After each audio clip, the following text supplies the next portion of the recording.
Tyler from Aspire Sports. In today's video, I'm going to talk about stacking and should you stack in your redraft leagues and maybe what is stacking. I'm going to tell you that and give you my top 5 favorite offenses to stack and more.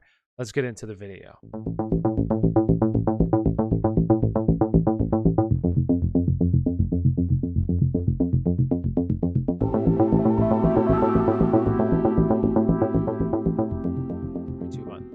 So what is stacking? Stacking is a term that's used in DFS and tournament plays, and also a term right now for best ball for tournaments as well. So it's used for pass catchers and quarterbacks, like putting them on the same team, stacking them on the same team. And why it's done is to basically limit as many variables as possible, where if you have a quarterback who has a really good game, you're projecting a really good game from him. Well, there's a strong correlation that his number one wide receiver is also going to have a good game. Or if you look at a guy, say like Ben Roethlisberger, because I'm a Steelers fan, okay? Ben Roethlisberger has a good game, 300 yards, 3 touchdowns. Well, there's a strong correlation that you have a Deontay Johnson is also going to have a good game as well.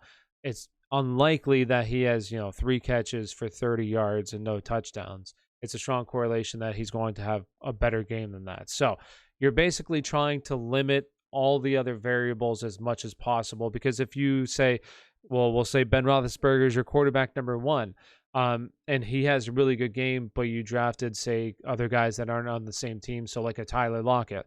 Well, if Ben Roethlisberger has a really good game, well, that doesn't mean that Tyler Lockett has a good game. You have to have Tyler Lockett have a good game, Big Ben have a good game, and if you have different pieces to the puzzle, you have all these different guys on different teams, well, you need a lot of other teams to do well, where if you buy in for an offense for a season long, say an offense like the Dallas Cowboys, well, if they do really well, chances are your fantasy team's going to do really well, where if they don't do well, your fantasy team's not likely going to do well. So should you stack in season-long leagues?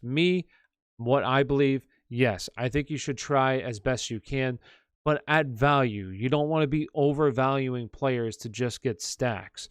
So I think that you should still draft value, and I'm going to give you my 5 favorite teams to stack with that are at a good price range. Some of these there might be better offenses in the NFL than these guys, than these offenses that I'm going to talk about. But those guys, the price to get those is just much higher than the price to get these offenses that I think can be almost as good as the other offenses. So with that being said, let's look at the first offense. The first offense for me is obviously, I already kind of talked about him, is going to be the Dallas Cowboys. I mean, you have a guy like Dak Prescott out of the big 5 currently is my favorite in terms of where he's priced. Lamar Jackson's really close, but I'd rather go Dak because I think that this can be an offense.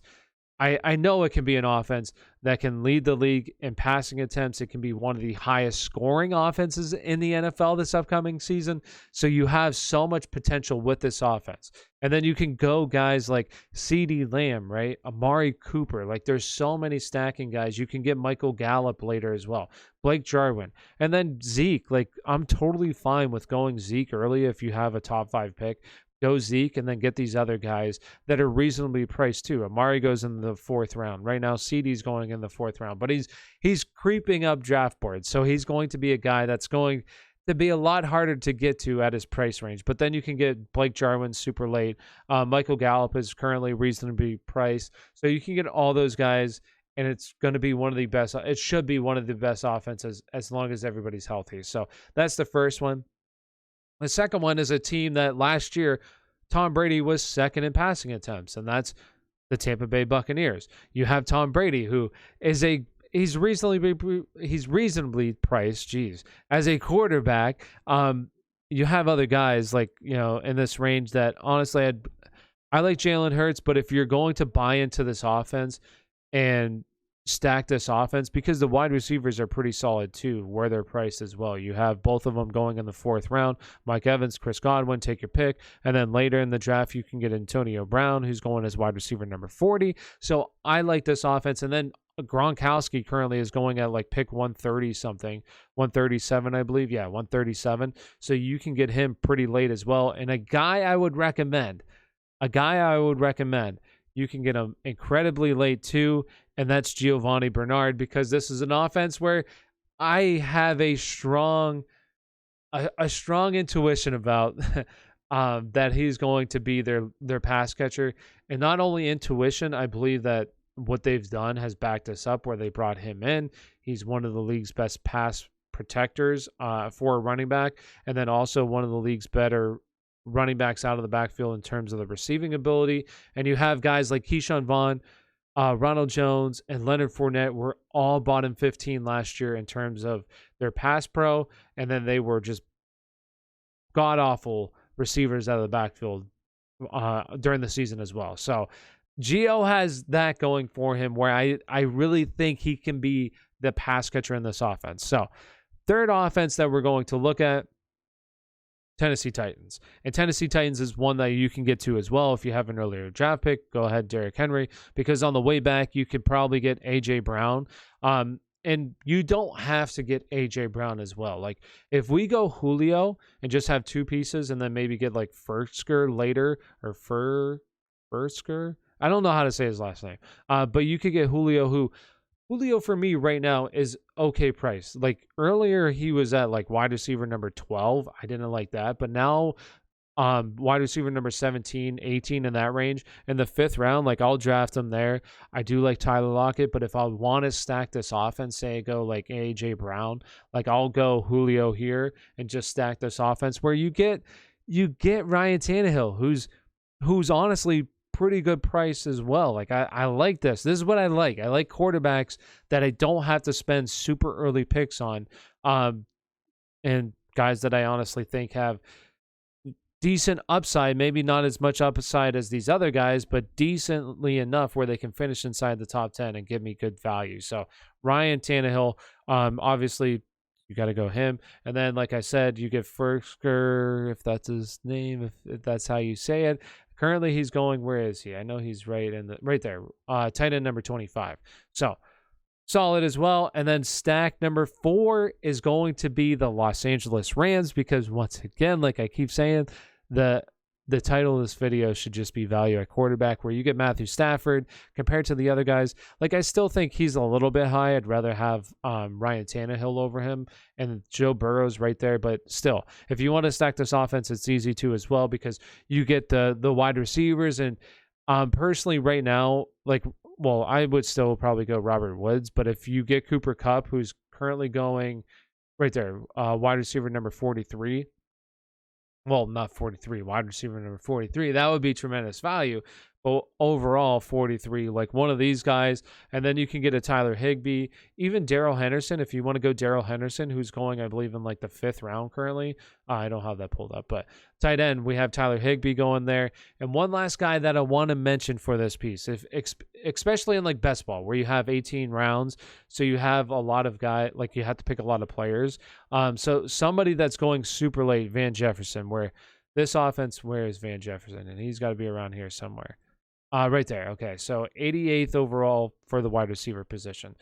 So Van Jefferson, because this offense flows through, it's a small funnel, who they get to targets to. So you're not going to have a whole lot outside of Cooper Kupp, Robert Woods, Tyler Higbee, possibly another tight end, and then your running backs, and then it's going to be Van Jefferson. Like it's very funneled. You're not going to have a whole lot of targets to going to random wide receivers.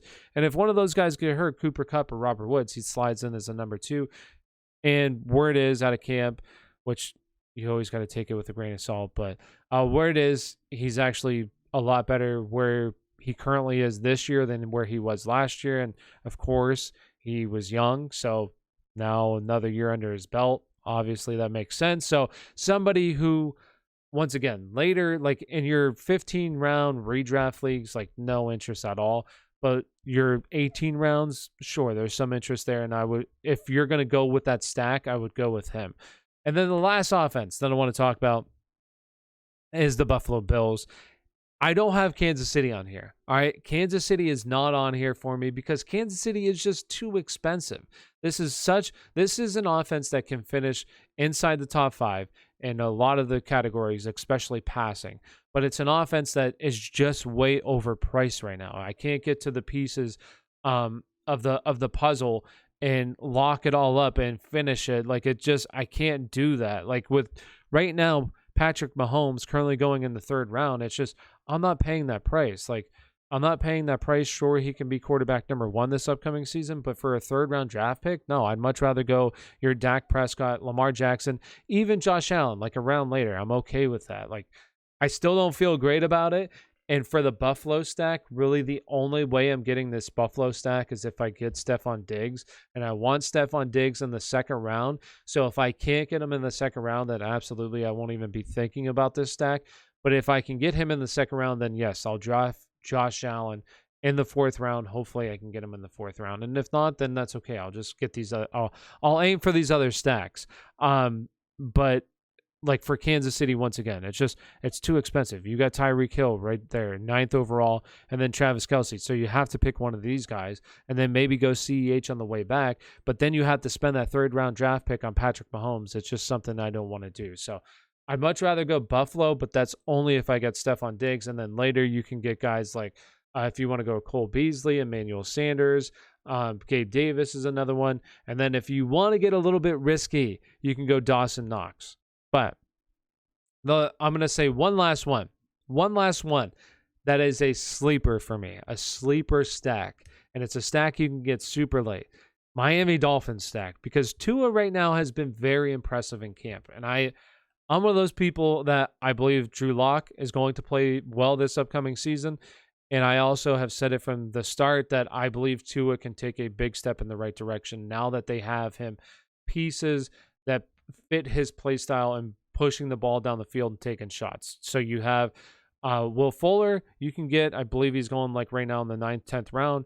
You can get Jalen Waddle, Devontae Parker. So where are these guys at? Oh, right here. So you can get those guys. Devontae Parker, if you want to go him as well, he'll probably be somebody that's going to even go a little bit later than that.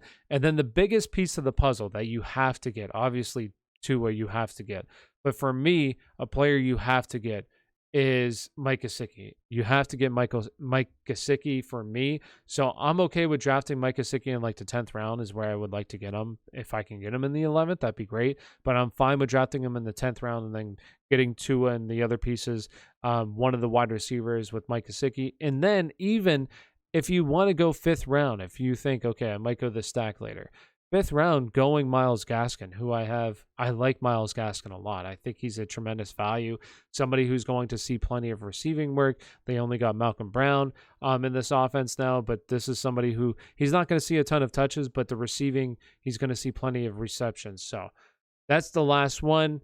So what do you think about stacking? Is this something that you would be interested in doing for your season-long leagues? Let me know down in the comments below who your favorite team to stack will be. So thank you for watching and have a great day.